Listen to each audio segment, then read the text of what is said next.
Қаладан шамамен 10 километр алыс жерде бір ауылға келдім. Ауылдың шетінде мынандай бір тастанды үйлер бар екен. Өте ескі үйлер. Қай заманнан қалғаны белгісіз. Түсінбедім не екен. Су алатын ба? Қызық нәрсе. Адам тұрмағаннан кейін мұны бір қорқынышты, я. Мынау су құйып қоятын науа. Мынау да сондай сияқты. Көбінесе түрік ауылдарындағы үйлерде үйінің алдында немесе сарайының алдында осындай болады. Қой су ішеді, жаңа малдар су ішеді дегендей. Көлік өтіп барады. Мынау сонда үйінің ауласы болып тұр ғой. Мынау үй, мынау да үй. Анау не болса керек, жаңа сарай, қорасы болса керек. Ағаш есік әлі тұр. Анау о жақта негізі жаңа үйлер бар. Бірақ кішігірім бір ауыл екен. Бірен саран үй бар. Ана ауылдың шеті. Ана артында не бар екен? Ашыла ма? Жоқ, ашылмайды. Ар жағында. Мынау кәдімгі балары емес па? Баларан жәшіктерін қойып. Тастанды үй. Үйдің ішін кіріп көреміз ба? Жарық кеттік. Көрейік. Не екен? Бабам деп бір бәле шықпасын. Төбесін қараңыздар. Мынау үйдің кәдімгі кіреберіс. Басты есігі.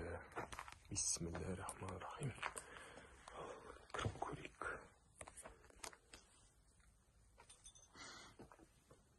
Мен байқадым, ауылдағы ескі үйлердің төбесінде осындай бір мынау қамыстан жасалған, баяғыда біз ши дейміз ғой. Бірақ бұлардың ши басқаша тоқылады екен. Кіреберіс жері. Мынау киім жалғаған сияқты болсын. Бұл жерде киім ілулі тұрған. Мынау бір диван. Оң жағында не бар? Кішкентай кәдімгі қуықтай бөлмелер. Ит үріп жатыр сыртта. Мынау да бір сондай жатын бөлмелер шығар. Сыртқа шықсам. О, жақта алыста үйлер бар. Жер негізі қауіпті екен ғой, тезірек шығып кетейін мына жерден. Мына бөлмені көрейік. Кірген кезде оң жағында мынандай бір полка бар екен. Соған қарағанда мына бір асхана ма деп қалдым. Мына жақта бір нәрсе тұр, шкаф сияқты. Терезесі, төбесін қараңыздар. Пәленбай жылдан бері адам тұрмаған. Қар, жаңбыр жауып, езіліп, бәрі құлап қалған ғой содан. Іші суға толған. Маған кірмедім мені. Ішін кіріп көрістейін. Құлайын деп тұр.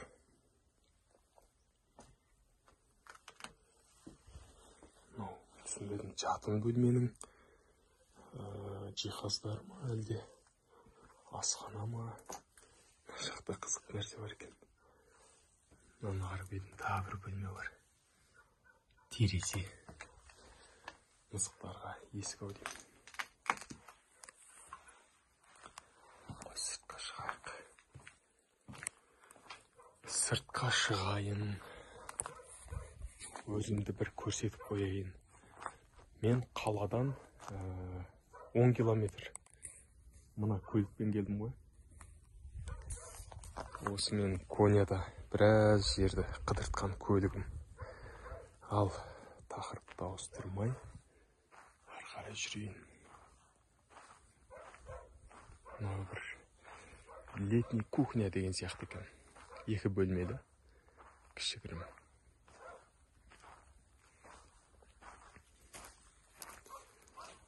Бұл жерден ары өтіп кетейін де, не бар екен көрейік. Хоппа! Жерді қазып тастапты. Жаңа 2 бөлмелі үйдің артқы жағы.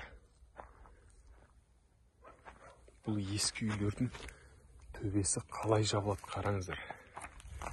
Таспен қаланады.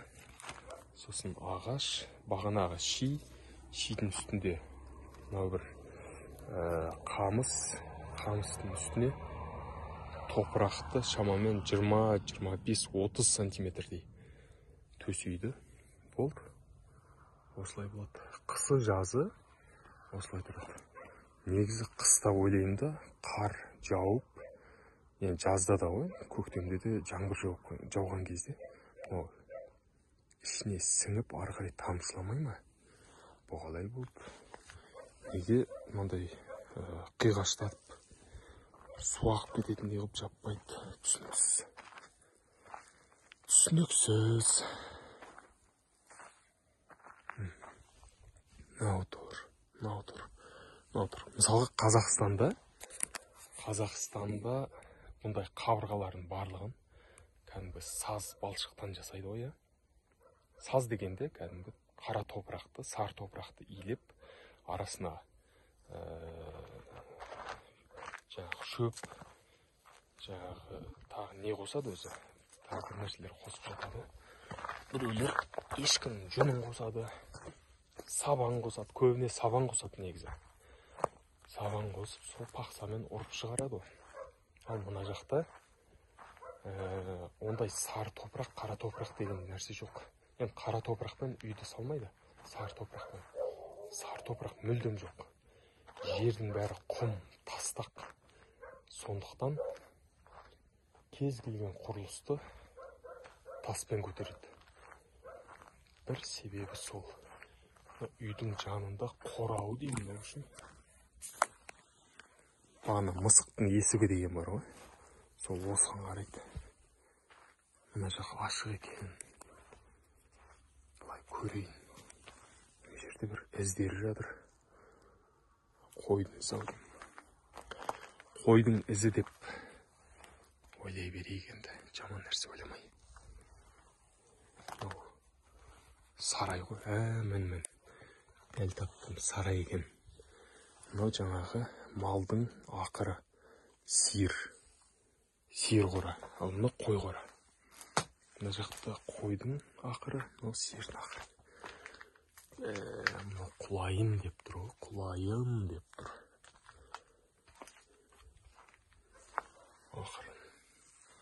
Ақырлары мін. Бізде де ауылда шамамен осындай сияқты еді ғой. Бірақ бұлар бүйт көтеріп қояды екен жерден бір 60 сантиметрдей. Міне. Тасқора деген осы болады. Тағайын тасқора дейді. Қанша мал ұстапты? Есептей жіберейін ба? Ана жерде біреу, екеу, үшеу, төртеу, бесеу, алтау. 6-7 қара мал сияды. Енді қойларды айтпай-ақ қояйын. Мына жерде де қойдың жаңағы ақыр болған сияқты. Мына бір қауіпті екен, қой шығайық. Бас аманда шығайық. Бір көлік кетіп бар жатыр. Тоқтайын деп.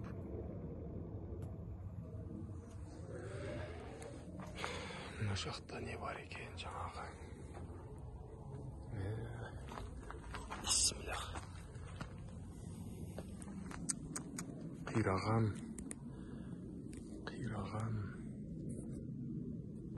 тастанды үйлер, сарайлар.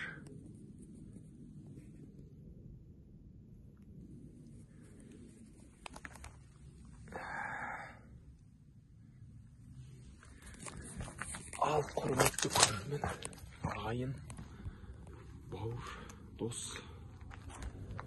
не деп айтайын дағы, Түркияның ауылдарын түсірем деп келіп, мынандай бір ескі үйге келдім. Енді сіздер де көрдіңіздер. Не айтасыздар бұған? Айтар ойларыңыз болса, комментке жазып кетіңіздер. Ұмытпай міндетті түрде каналға жазылыңыздар. Сіздер үшін, сіздер көрсін деп 10 километр белсебетпен қиналып, терлеп келдім осы жерге. Тағы да терлей берем, қинала берем. Маған қызық негізі осылай аралап, ел аралап, жер аралап жүріп, адамдармен танысып, небір адамдармен танысып, видео түсіріп дегендей. Ал жақсы, сау болыңыздар, көріскенше. Жақсы дүниелер түсіріп сіздерге көрсетіп отырамын, қызықты. Солай.